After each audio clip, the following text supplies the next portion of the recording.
إن الحمد لله نحمده ونستعينه ونستغفره ونعوذ بالله من شرور أنفسنا ومن سيئات أعمالنا.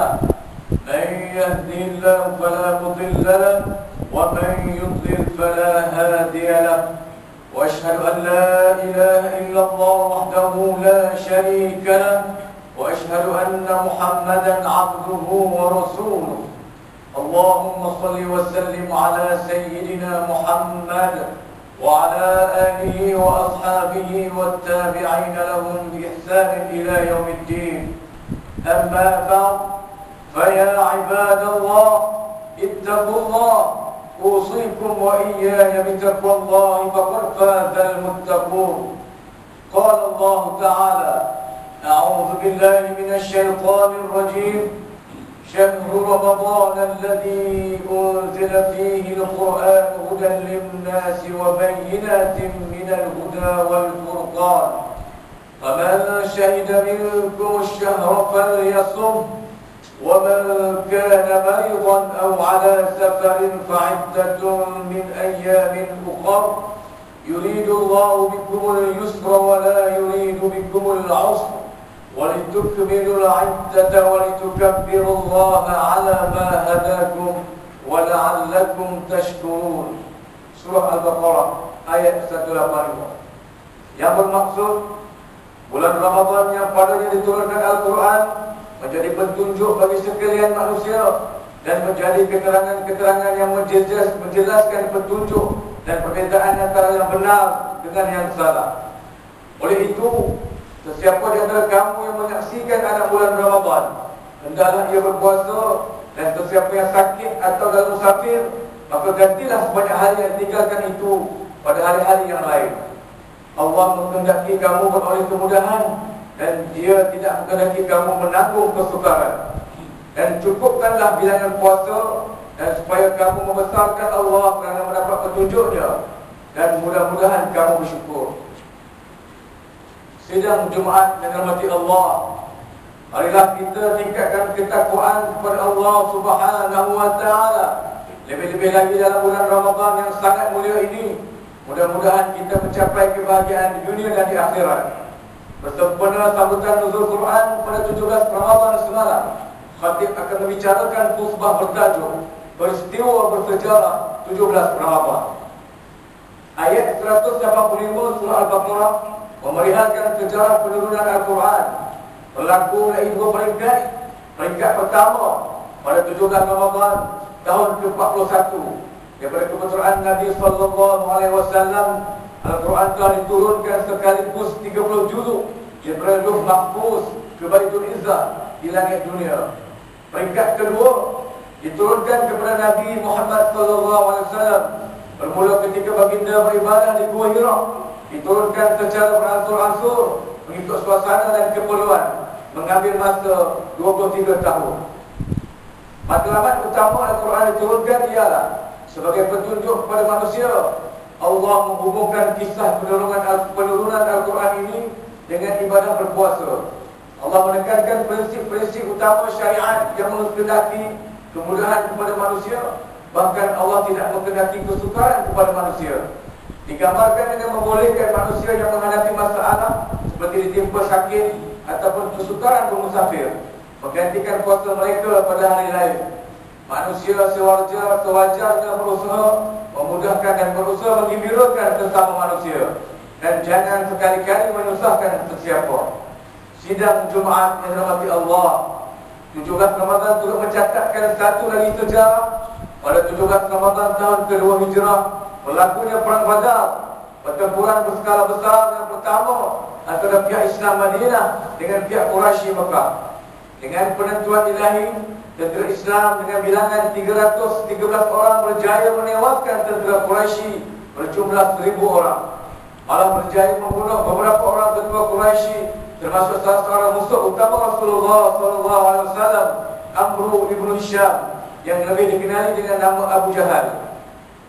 17 Ramadan merupakan antara yang sangat bersejarah dalam takwim Islam. Berlakunya peristiwa berbentuk gaib, yaitu penurunan Al-Quran dan peristiwa kemenangan umat Islam secara zahir melalui perang Badar.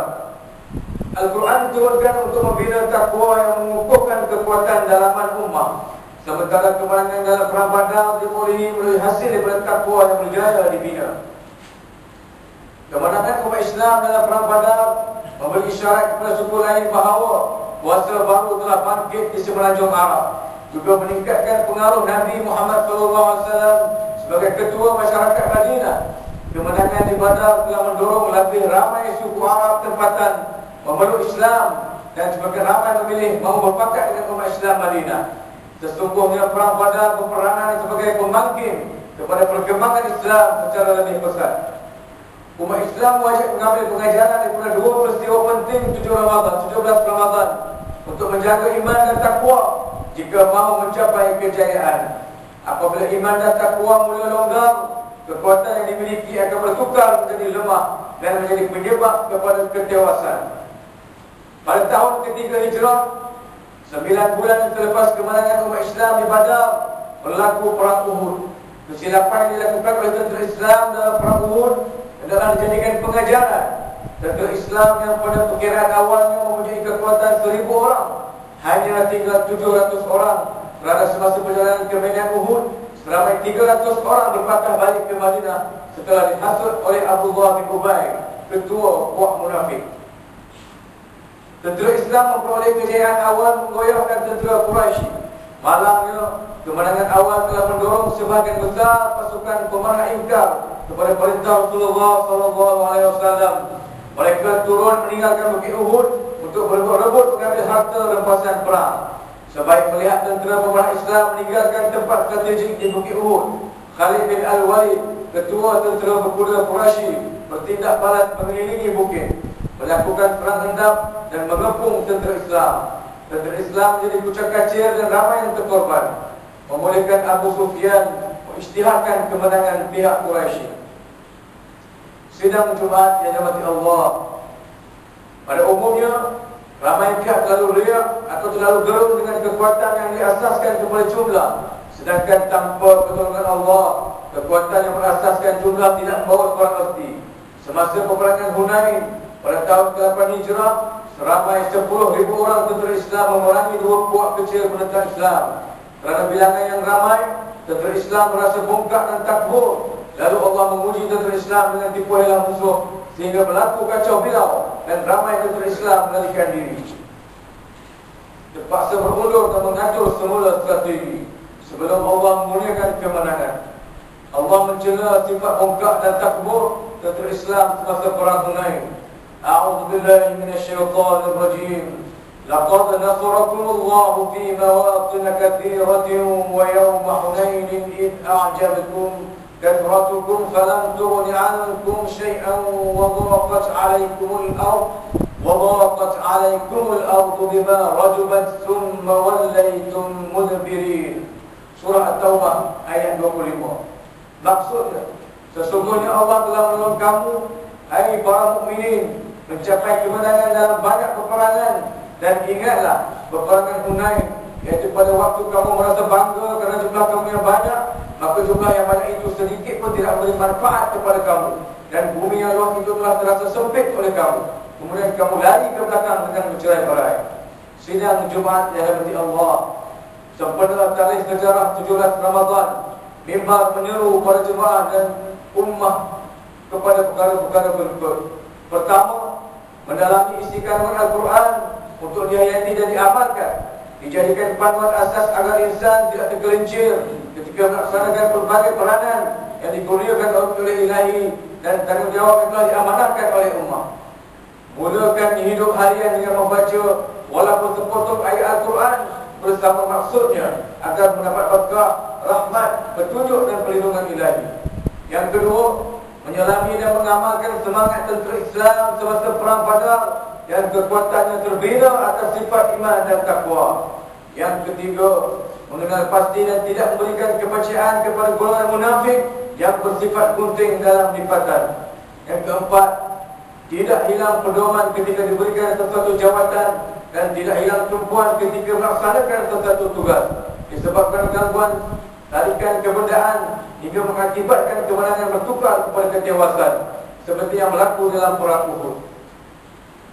Yang kelima, jangan terlalu cepat bersifat bongkak dan sombong dengan memiliki jumlah yang ramai, kerana jumlah yang ramai belum menjamin kemenangan. Sesungguhnya kemenangan itu kurniaan kepada Allah, daripada Allah Subhanahu wa taala kepada hamba-hambanya yang memiliki iman dan takwa. Barakallahu li wa lakum bil Qur'anil 'azim wa nafa'ani wa iyyakum bima fihi min al-ayati wadh-dhikril hakim wa taqabbal minni wa minkum tilawatahu innahu huwas sami'ul 'alim. Aqulu qawli hadha wa astaghfirullahal 'azim li wa lakum ولسائر المسلمين والمسلمات والمؤمنين والمؤمنات الأحياء منهم والأموات فاستغفروه إنه هو الغفور الرحيم.